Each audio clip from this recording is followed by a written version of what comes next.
ढोंगी बहू। प्रीति एक पढ़ी लिखी लड़की है जिसकी एक अच्छे घर में शादी हुई है।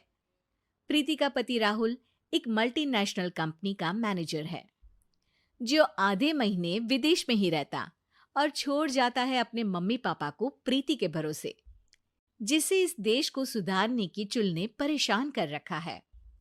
मम्मी पापा, कल एक डॉग वैक्सीनेशन का शिविर है तो मैं वहीं पूरा दिन रहूंगी। आप मेरे लिए खाना मत बनवाना। अरे बेटा प्रीति, वो बाई तो काम छोड़कर परसों ही जा चुकी। एक नई बाई देखनी पड़ेगी। माँ, आप तो जानती ही हो ना कि मैं कितना बिजी रहती हूँ। अगर कल मैं नहीं गई तो कुत्ते एडॉप्ट ही नहीं हो पाएंगे। देखिए, हम इंसान तो बोलकर अपनी तकलीफों को बता सकते हैं, लेकिन वो बेचारे, उन्हें हमारी ज्यादा जरूरत है मम्मी। अरे बोल के भी हम क्या हासिल कर पा रहे हैं। अब ठीक है बेटा, तू जा, मैं खाना बना लूंगी। ऐसा पहली बार नहीं हो रहा था। देश भर में जितने एनजीओज हैं, चाहे वो स्टूडेंट्स के अधिकार के लिए हो या गरीबों में खाना बांटने का काम हो, प्रीति सबसे जुड़ी हुई थी। रोज कहीं बाहर ही रहती थी, एक शिविर में नहीं तो दूसरे में, और छोड़ जाती थी अपने सास ससुर को उनके खुद के भरोसे। और जब कोई उसे कहे, अरे प्रीति, कभी तेरी सास का हाथ भी बटा दिया कर, तो उसका एक ही जवाब रहता था, देखो, हम लोगों को तो सब कुछ घर बैठे मिल जाता है। अगर आज मैं इस शिविर में नहीं गई तो पता नहीं कितने लोग सड़क पर आ जाएंगे। प्रीति को समझाना संभव ही नहीं था और ये बात उसके सास ससुर भी मान चुके थे। इसलिए सुबह सुबह सास ही किचन में खाना बनाने जाती है और देखती है कि घर में सब्जियां खत्म है। अरे प्रीति बेटा, सुन तो जरा। क्या हुआ मम्मी? मुझे बहुत लेट हो रहा है और आप तो जानते हो ना कि अगर मैं इस शिविर में नहीं गई तो। हाँ हाँ, कुत्ते एडॉप्ट ही नहीं हो पाएंगे, सब जानती हूँ। अरे पर घर में सब्जियां खत्म हो गई है। अरे जब तू वापस लौटे ना तब लेकर आना, ठीक है बेटा? ठीक है मम्मी, चलिए मैं चलती हूँ। और हर बार की तरह प्रीति अपनी पार्टीज और आफ्टर पार्टीज में इतनी बिजी रह गई कि सामान लाना ही भूल गई।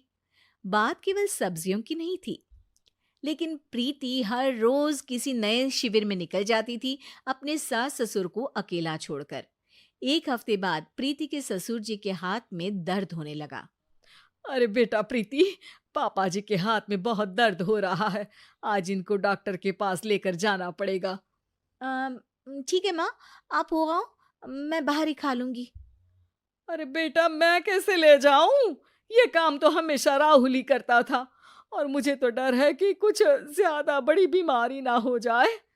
उफ़ो, आज मुझे मेडिकल शिविर में जाना है।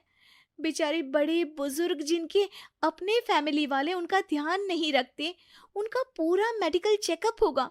अगर मैं नहीं गई तो आप तो जानते ही हो, उनका चेकअप नहीं हो पाएगा। और हाँ बेटा, तू जा, मैं कुछ ना कुछ कर लूंगी।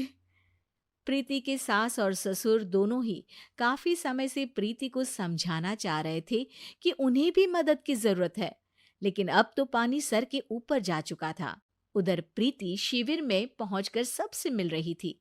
काफी भीड़ थी और प्रीति इंस्टाग्राम पर फोटोज अपडेट करे जा रही थी। तभी प्रीति की दोस्त रीना उसके पास दौड़ती हुई आती है। अरे प्रीति, जल्दी चल। अरे क्यों, क्या हुआ? अरे तू अभी सवाल मत पूछ और चल मेरे साथ। प्रीति रीना के साथ जाती है तो देखती है कि गरीब बुजुर्गों की लाइन में प्रीति के सास ससुर भी खड़े हैं। प्रीति को समझ में नहीं आता कि ये क्या चल रहा है। उसके ऑर्गेनाइजेशन में सबकी नजर उसके सास ससुर पर थी और प्रीति को लगा कि बात उसकी इज्जत पर आ गई है। माँ, पापा जी, आप दोनों यहाँ क्या कर रहे हैं? आप तो जानते हो कि ये शिविर गरीबों की मदद करने के लिए बनी है और आप इसका मजाक उड़ा रहे हैं इस तरह से लाइन में खड़े होकर। अरे बेटा, हम भले ही गरीब ना हो पर जरूरतमंद तो है ही। हमारा भी कोई ध्यान रखने वाला नहीं है। मेरे पति के हाथ में दर्द है, मैंने सुना कि ज़रूरतमंद बुजुर्गों का यहाँ फ्री में इलाज हो रहा है, इसीलिए चले आए।